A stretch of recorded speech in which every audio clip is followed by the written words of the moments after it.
Hi everyone, Janie here, and today I'm going to be making 6 mini one-sheet wonder Christmas cards using these adorable pink Christmas die-cut pieces from Not Too Shabby and 2 pieces of 6x6 Gala Christmas papers from Recollections. And the papers are double-sided, which means I can actually mix and match more than just the 2 patterns by flipping them over and using the other side. I will also be using Sugar Plum pink glitter paper to layer my pattern paper on top of, and I will be using this snowflake embossing folder to emboss white cardstock for a few of the cards. On the screen you'll see dimensions for cutting the pieces of pattern paper. This sketch is from LV Handcrafted here on YouTube, and she doesn't want people showing the cutting template, and so I have a link to her video below in the description box. And you will also notice that I did not put the dimensions for the layers here on the screen, but it's as simple as adding 1/4 of an inch each direction to the measurements you see here on the screen. So now I just want to show you how easy it is to make these cards. So the first thing you might have noticed is that I cut the centers out of the glitter paper and used what I cut out for other layers. So that way I'm not wasting glitter paper that no one would see because it's covered up by the pattern paper. Also, since that centerpiece is going to be sitting on top of the squares, I decided to add some scrap cardstock behind it to give it a little bit more stability in the center. And these are the 2 cards that I made using the first sketch, mixing and matching the papers. And as you can see, this can be used vertically or horizontally. The sketch I'm using for the next 2 cards just requires 3 pieces of pattern paper that you can layer like I did, and they can be arranged on the card front in any order that looks good to you. And of course, with all of these cards, they can be used vertically or horizontally, and they can be made with just 1 piece of pattern paper instead of mixing and matching like I did. I also wanted to let you know about a mistake that I made and how I fixed it. So I accidentally put the glue on the wrong side of the strip of paper and had it covered and ready to go when I realized that. Luckily, I use Beacon 3-in-1 glue and it rubs off pretty good with my finger, but I brought in my adhesive eraser and was able to completely clean that off and turn it over and glue it on correctly. And here are the 2 cards that I made with that sketch. The sketch that I used for these next 2 cards is the simplest yet and has the most options.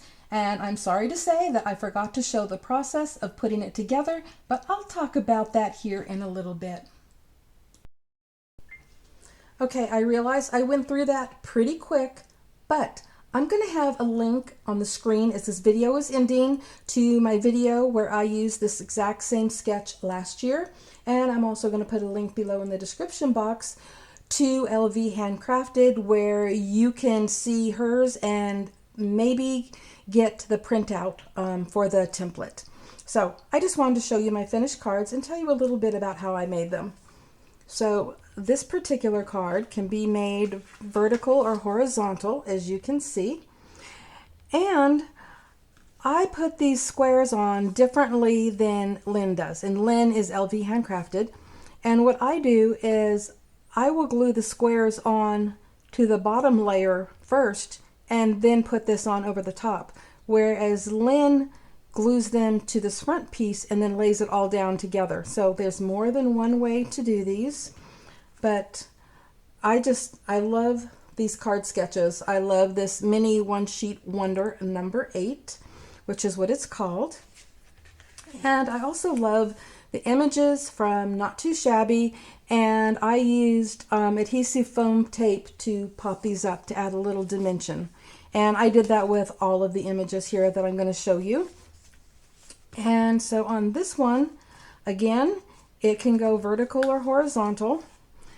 And I love the possibilities. Now there's something I want to point out is that I used 2 different sheets of pattern paper so that I can make twice as many cards because you only need 1 sheet to make 3 cards.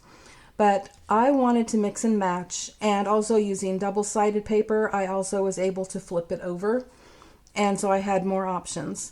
But I wanted to show you that that same card can be made with 1 sheet And this is from last year. I might have shown it in the video. I'm not sure if I did or not.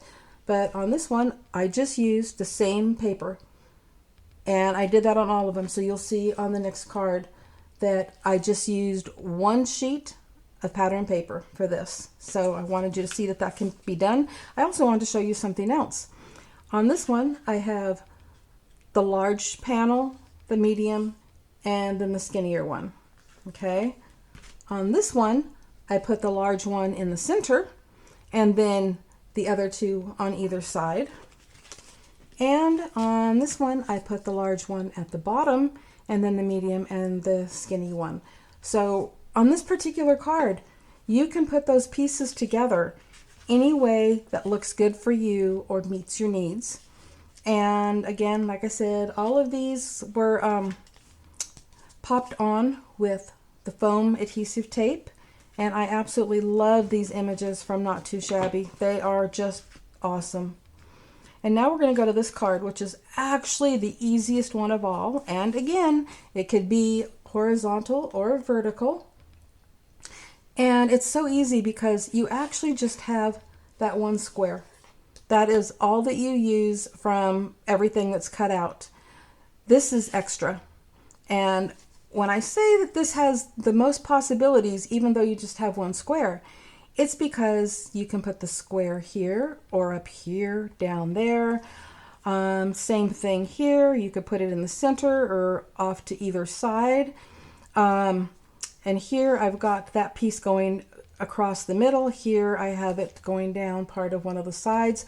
There are so many possibilities. And here is just one more where I have it going on this direction like a diamond shape. And again, you know, you could go here, there, there. So there are so many possibilities with this last one, and I absolutely love it.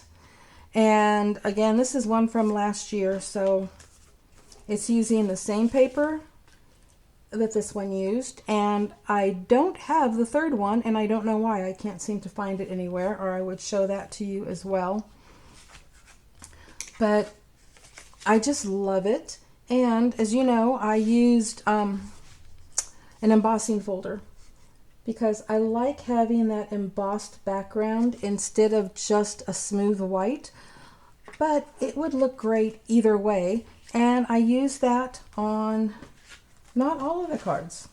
I used that on 4 of the cards, and then these 2 I did not, and that's because you don't see a lot of the card base showing through. And on this one from last year, I even embossed that piece of gold foil cardstock so that it fit perfectly on the embossed white cardstock. And on these, I did not emboss the glitter paper. But I just wanted you to see all of the possibilities with this particular set and decorating them. There are so many possibilities for decorating, or you don't even have to add embellishments. They were so pretty the way that they were, and you know, you could just put Merry Christmas on them. And what about other occasions?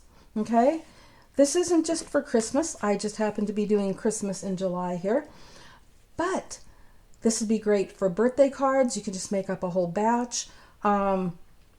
And again, like I said, you can just do it with one piece, and you will get 3 cards out of one piece of 6x6. You do not have to use double-sided. You do not have to use more than one like I did. And I just love this. This is kind of my favorite one-sheet wonder, or mini one-sheet wonder that Lynn does, and it is my favorite. And I will be using it for many things, not just Christmas cards, but I really wanted to share this with you just in case, you know, you like card sketches and you need something to get you started and something that has many possibilities. This would be it. As the video is ending, I'm showing you a picture of each card before it was decorated and after it was decorated so that you can see both ways and get some ideas of your own on how you would decorate it, or if you would just leave it undecorated since it looks good both ways. And below in the description box, you'll find a link to the Not Too Shabby die cuts that I used, and also a link to LV Handcrafted video where she shares her mini one sheet wonder number 8. And there will also be a link to my video from last year using the same card sketch. And that video is longer and it goes into more detail and provides a variety of ideas for making cards. I will also have that link here on the screen as my video is ending if it's easier for you to just click on that. Thank you all so much for stopping by. I truly appreciate you all so much. Happy crafting, everyone. Bye-bye.